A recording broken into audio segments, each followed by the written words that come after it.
What's up, everybody? It is Angie Sims. Welcome back to my channel. If you're new to my channel, welcome to my channel.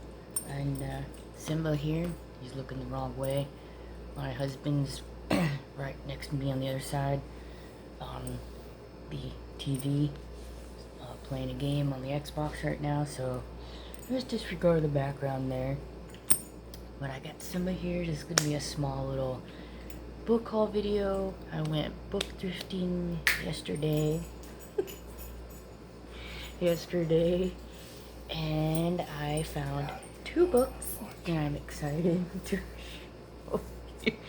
Ignore my husband whispering. He's over here trying to make me laugh, and he's succeeding. So I got 2 books right here, and I can't wait to show you them. One is a Christian book, the other one is a thriller book, and I'm so excited to show you them. They're in very great condition, and without further ado, let's do it. So the first book will be the Christian book.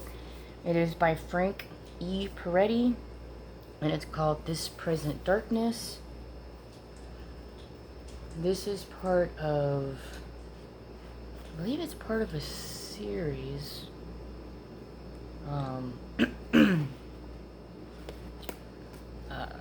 But I've heard a lot of good things. It's had a lot of good reviews. Let's see. I'll read the synopsis back here. Ashton is just a typical small town, but when a skeptical reporter and a prayerful pastor begin to compare notes, they suddenly find themselves fighting a hideous New Age plot to subjugate the townspeople and eventually the entire human race. This Present Darkness rivals the Screwtape Letters with its keen insight into spiritual warfare and the necessity of prayer. It is fast-moving, riveting reading, ranking with the best thrillers on the bookshelf. Readers have picked up more than 2.5 million copies since its publication in 1986. I didn't even exist yet in 1986. My husband did, but I didn't. And with its companion volume, Piercing the Darkness, it has sparked great interest in spiritual warfare over the years. So, there is a sequel, as it says here, Piercing the Darkness. I don't know if there's any more than just this book and the other book. I would have to double check. Why do I see like a page is bent in, or is it just the way the page? No, it's just the way the page looks. Okay. And there's a bottom blurb here. It says Frank Peretti kicked open the doors that all of us Christian novelists are passing through today. We owe him a huge debt. So, and that was written by Jerry B. Jenkins, who is the author of a really good Christian series that I own called the Left Behind series. If you have not read that series, I highly recommend you do. It is a big series. It's about 11 books long. I think it might be 12. I have the first book here with me. The rest of the series is still packed way down in Florida with the rest of our stuff that we haven't been able to get up here just yet. But yeah, that's a really good series, and I'm really excited that I got this book. I'll definitely keep my eyes open for Piercing the Darkness that goes along with this book, but yeah, that's one. And the last book that I got, which is really funny, because I saw it on the shelf, and I was like, this looks familiar. When I looked it up on Goodreads, I realized this was a book that I've had on my TBR for so long that I forgot about it because I hadn't seen it till now. And that is The Plot by Jean Hanf, I want to say, Correlates. And I apologize if I say her name wrong. If I'm not mistaken, this was one of the options for Book of the Month at one time.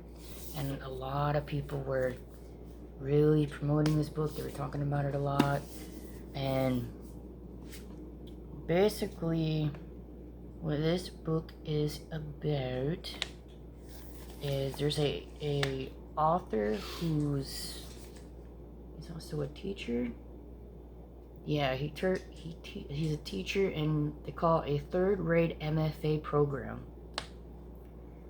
And from my understanding, he teamed up with a student to write a book, and that student basically just turned on him, became very arrogant towards him, and basically said, I don't need your help for this book, I'm gonna do it by myself. And when the guy tries to, I guess, confront said student, he ends up finding out the student is dead. Said student is dead. So he takes it upon himself to publish said student's story as his own, and starts getting these threatening letters saying, you're a thief, I know what you did. And he's got to figure out who is doing this, and is he really in danger, and what happened to that student. And there's a blurb here from Stephen King that says, insanely readable, which is really good. And on the back of the book, he's got another blurb here. It says, the plot is one of the best novels I've ever read about writers and writing. It is also insanely readable, and the suspense quotient is through the roof. It's remarkable. So I like that a lot. So yeah, I really can't wait to read this book. So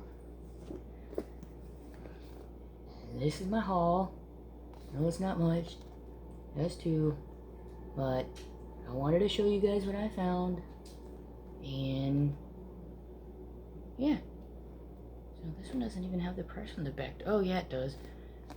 So these two books I got for $5. Now, to show you how much money I saved, this book regularly in the US is $14.99. And this book regularly is $28. $28 for a stinking book. Why are books getting so expensive these days? Why would you be smelling them? I'm not smelling books. How do you know it's stinking? You know, I'm gonna have to get off this video here because my husband's cracking jokes back here. Anyway, my little stack to add to my physical TBR. I know I did mention in my last video I was gonna have some book mail come in. I thought it was gonna come this week, but no. It'll be coming sometime this coming week. And it's coming from my mom. She had gone to a couple thrift stores where she lives with me on the phone, and went through some of the books in the stores and picked some out for me. I chose some books for her to pick out for me, and she was going to send them to me this past week, and for whatever reason she didn't get around to it. But she should be mailing that out soon, and then I should be receiving it sometime the end of this week, and I will be doing a book mail video, and I'll show you all those books that I got. And that's it. I'll go ahead and let you guys go. Don't forget to hit subscribe if you haven't done so already, and don't forget to hit the notification bell so you'll be alerted whenever I get some new videos. And in case you're wondering what game he's playing back there, if you don't really recognize it, that's the Starfield game that he's playing on the Xbox. If you like space games, it's a pretty good game. But with that being said, that is it. Bye, guys.